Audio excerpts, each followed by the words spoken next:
What are our adult human needs? I think this is a good question. I think it's important to consider if you want to construct your life and to really grow from a child into an adult.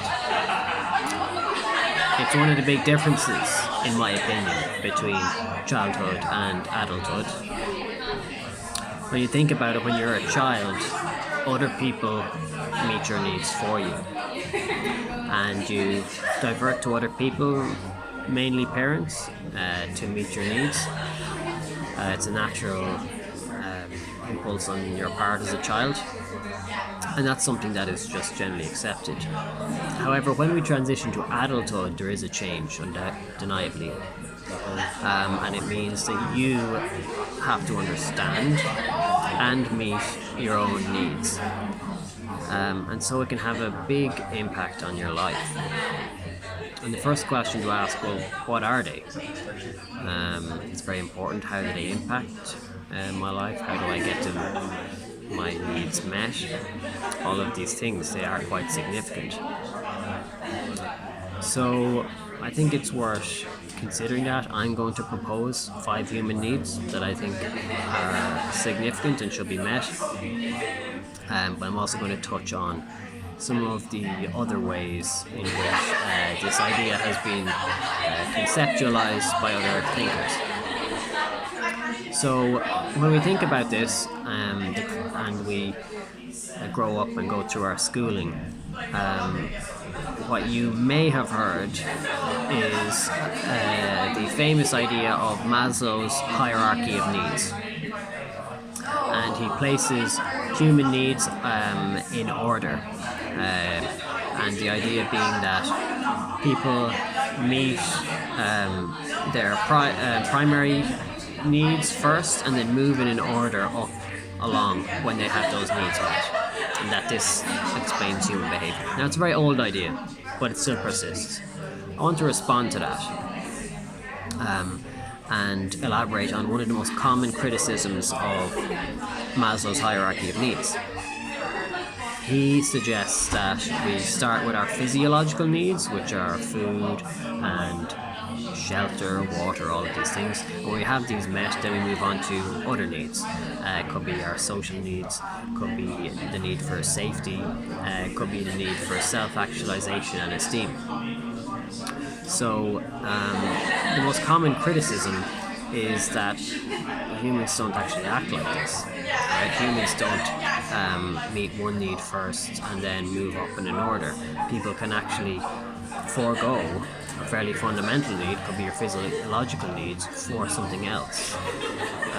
Think of a drunk or a drug addict. Right? They're quite clearly not meeting their physiological needs. They're just barely alive because of some other desire. They're searching at a high, but it doesn't just apply in that extreme situation.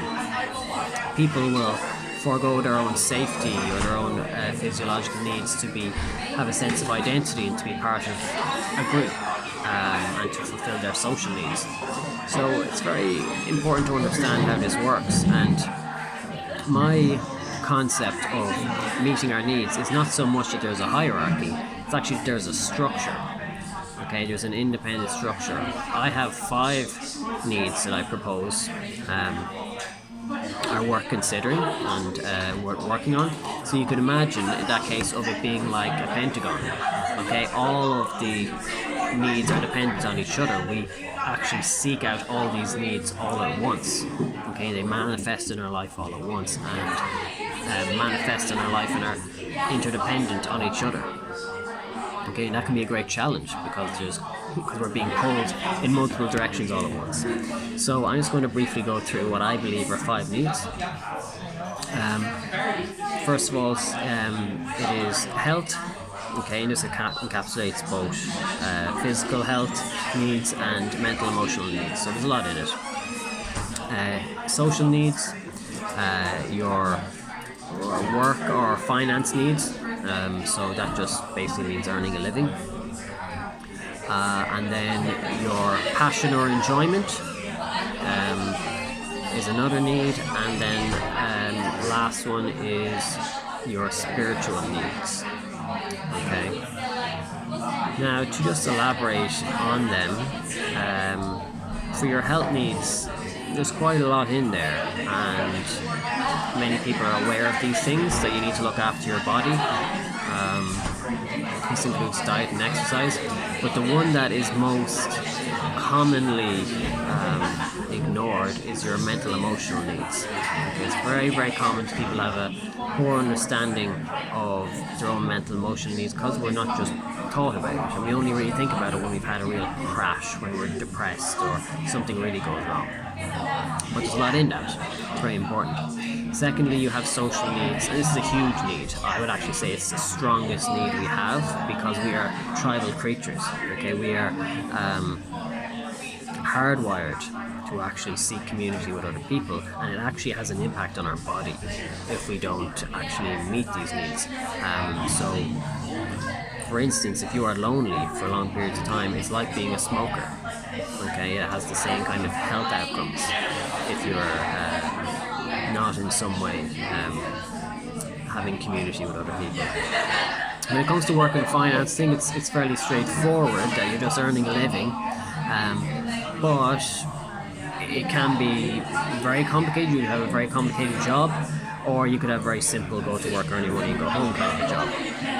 Passion and enjoyment, I think, is rather self-explanatory, but the reason I put it in is people do seek having some form of leisure or recreation in their lives, and you can't ignore it.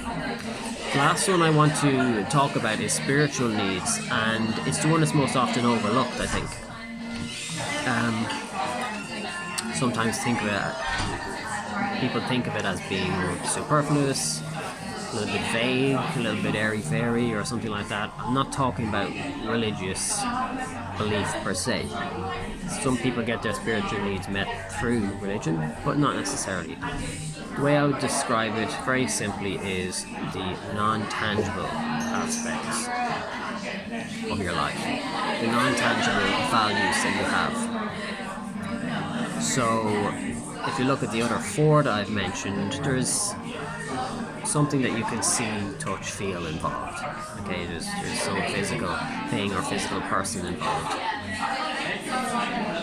With spirituality, is non-tangible. Okay, so something very simple would be ethics. Okay, doing right or wrong. So if you imagine where this manifests in your life, let's say you had the other four needs met in abundance. Okay, you were wealthy, you had a circle of friends, healthy, passionate, all of these things, but you were making the world a worse place in the process. Okay, and there were other people suffering because of you and your activities. Would that be acceptable? Would that be palatable? Well, to many people it wouldn't. Many people would reject that life because it's not consistent with ethics and meeting their spiritual needs. This can be elaborated on with the idea of meaning, contribution, connection, love, all of these things that we value. Truth is another one.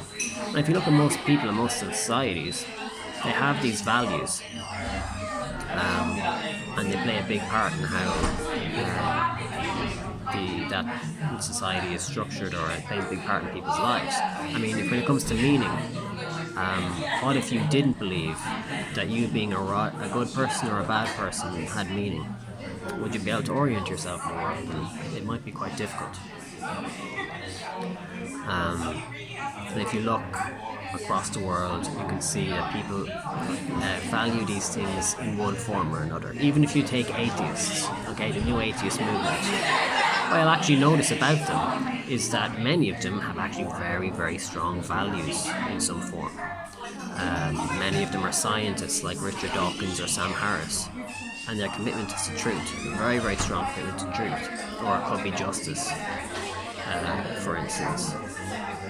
So these are 5 human needs. What I suggest, and I think is a good idea, is to take an inventory of all these needs. Actually write down,